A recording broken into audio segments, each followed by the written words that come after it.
What's going on, Bucs fans? You're watching Bucs Breakdown by Chat Sports. My name is Reid Bartkus. Wherever you're watching, whenever you're watching, hope you're having a great day. Today's show, it's going to be a 7-round mock draft after Mike Evans left and Lavonte David retired. This is my second mock draft, so I'm very excited to see what goes on here.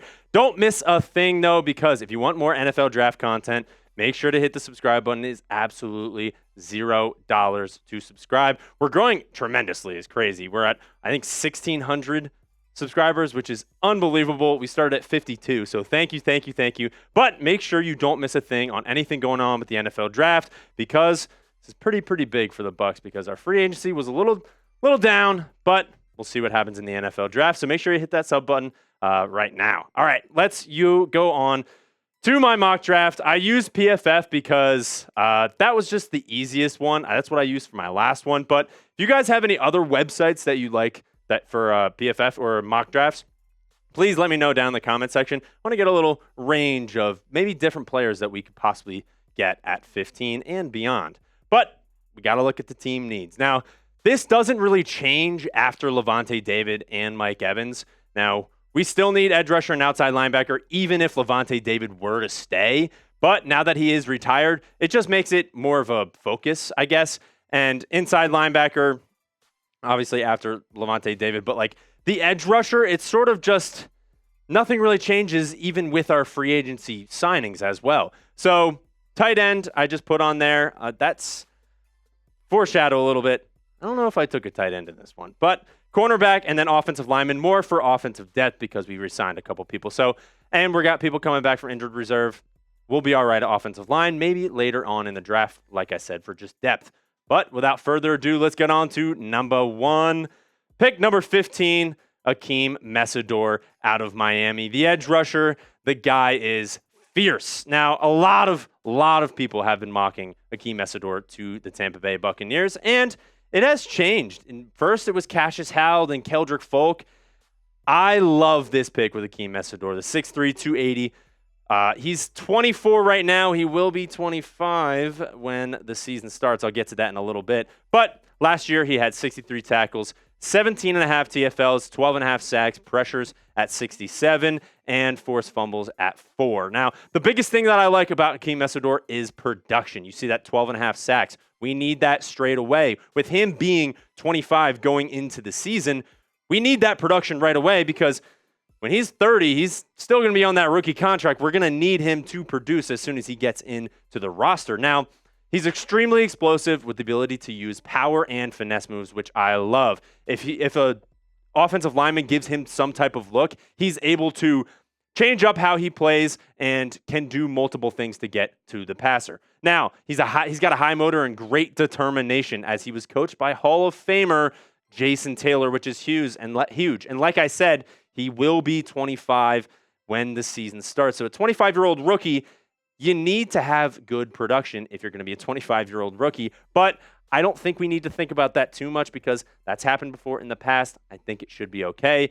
But these guys think so too, because Daniel Jeremiah, Field Yates, and Todd McShay, all draft analysts with Akheem Mesidor going to the Tampa Bay Buccaneers. So obviously, it sounds like a pretty good pick for the Tampa Bay Buccaneers. Moving on to the second round, we got, Jacob Rodriguez. I know all of you guys in the comments are very excited about this one, just because, guys, look at that mustache. You see that mustache?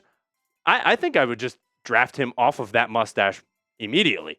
I'm joking a little bit, but the guy is an absolute athlete. The linebacker out of Texas Tech. Going into it, he's a Heisman finalist. Are you kidding me? Having a Heisman finalist as a second-round pick is extreme value right there. But he makes a play when a play needs to be made. 128 tackles, 11 TFLs, 10 PBUs to 4 interceptions, 7 forced fumbles to 2 forced fumble recoveries, and 1 touchdown. If you think about Lavonte David, the king of takeaways, Jacob Rodriguez is the king of takeaways in college football. So, like I said, with Akheem Mesidor, you want that production. Jacob Rodriguez gives that production, and his stock is rising. So, him being there at second round, there's mock drafts of him going in the first round as well, because look at how good this RAS score is from his combine. 9.6. He ran a 4.540. I mean, he's a little bit smaller, but not insanely small. And I think we can overlook that in terms of how good of an athlete he is. And he just feels like a Tampa Bay Buccaneer linebacker with the stash, with the swagger. The guy's an athlete. I think he would be an excellent pick, especially in the second round. But let's see what draft analyst Matt Miller had to say on Jacob Rodriguez. The former quarterback turned linebacker ran a 4.57 second. Oh my God. 4.57 second 40-yard dash at the combine after causing 7 fumbles last season.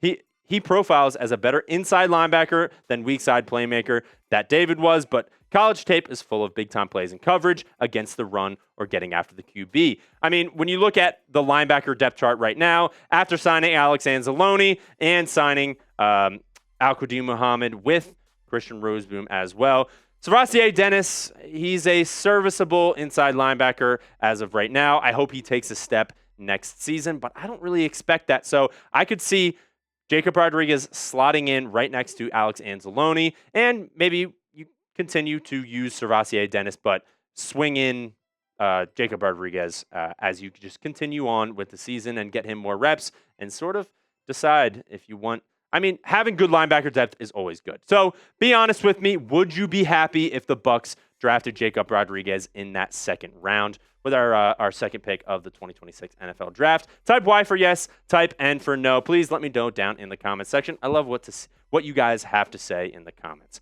All right, moving on. Look at that. I doubled up on linebacker right after one another. Round 3, pick 77, we go with Anthony Hill Jr., the linebacker out of Texas, and I love this guy, man. So this is going to be a huge theme in my mock draft for today, but Anthony Hill Jr. is 6'3", 238. Todd Bowles said he wanted size. At the combine, he was asked, what is he looking for this season? He wants to bulk up, literally get bigger, like players to be bigger. Anthony Hill Jr. is that. He's 6'3", 238. But let's see what Bucs senior writer Scott Smith had to say, because he has a lot of the same stuff that I was thinking about with Anthony Hill. Hill is a rangy sideline-to-sideline linebacker, like the just-retired Lavonte David, though he's notably bigger at 6'3", 238. And Bull said the Bucs needed to add more size on defense. He has long arms and is a sure tackler, and he diagnoses plays quickly and takes good angles to the ball carrier. He also has room to develop as he's just turned 21 in February. The concern about Hill is in his pass coverage, which he wasn't asked to do a lot at Texas.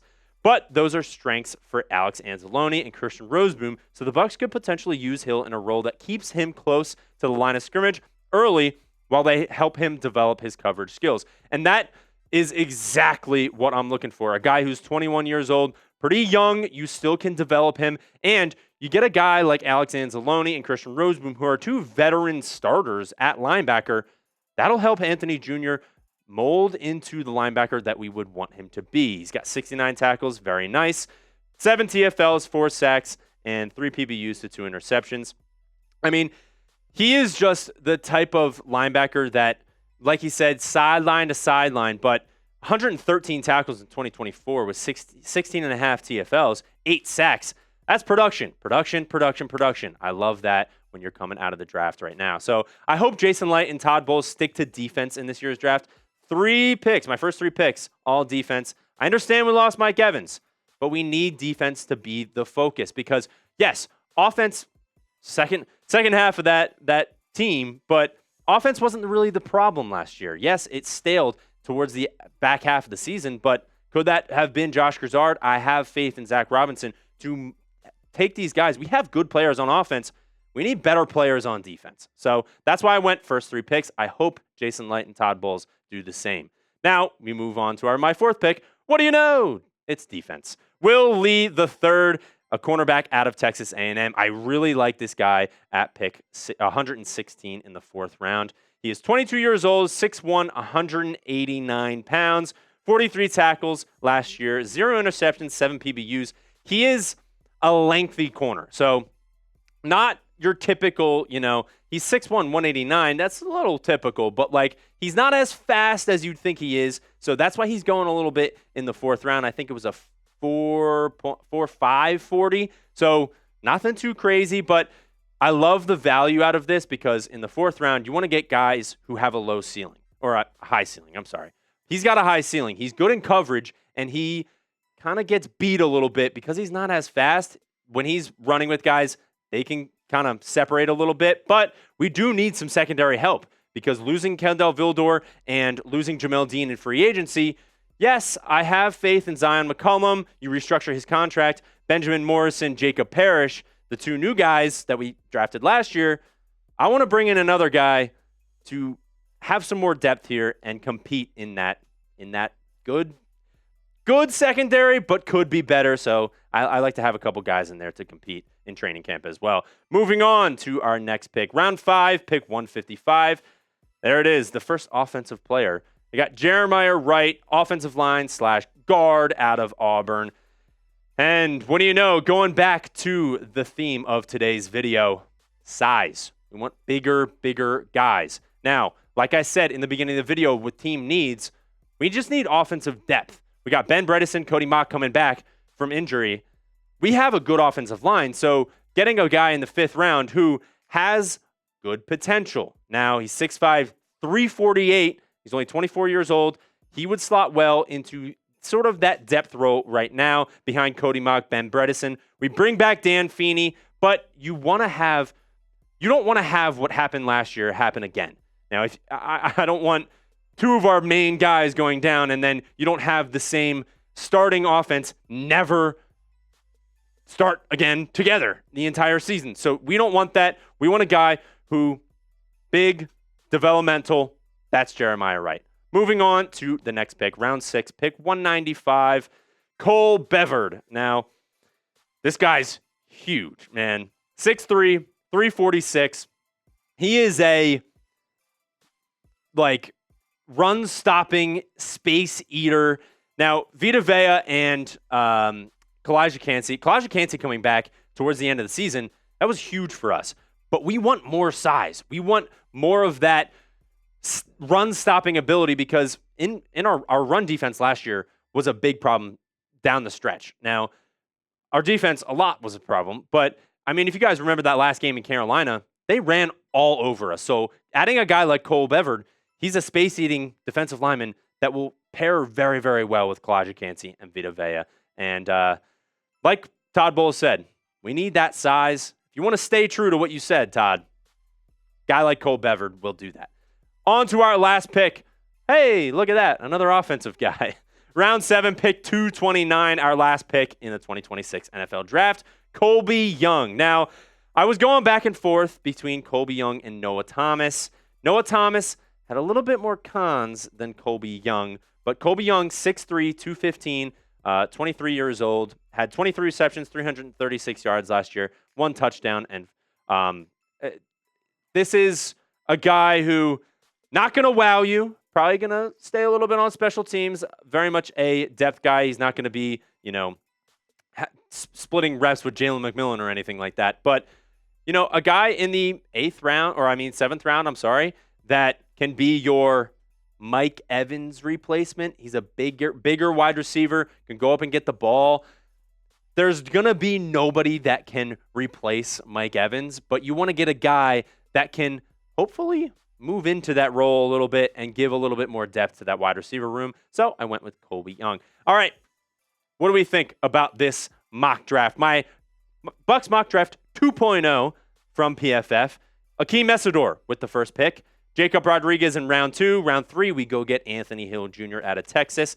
Round 4, we go with Will Lee III, the cornerback out of Texas A&M. And then Jeremiah Wright, the first offensive guy that we pick in round 5. Round 6, we go Cole Brevard, big defensive lineman to pair with Kalijah Cansey and Vita Vea. Round 7, pick number 229, Colbie Young, wide receiver. That is my Bucs mock draft 2.0. Please grade it in the comment section, A, B, C, D, or F. Please let me know if you guys think it is terrible.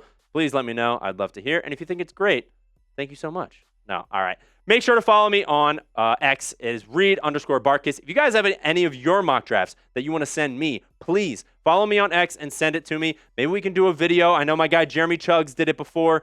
You can send me your picture of your mock draft. and I'll grade it, and we'll talk about it on a video. I feel like that'd be pretty fun. So make sure you follow me on X. We'll do that. And as always, fire the cannons.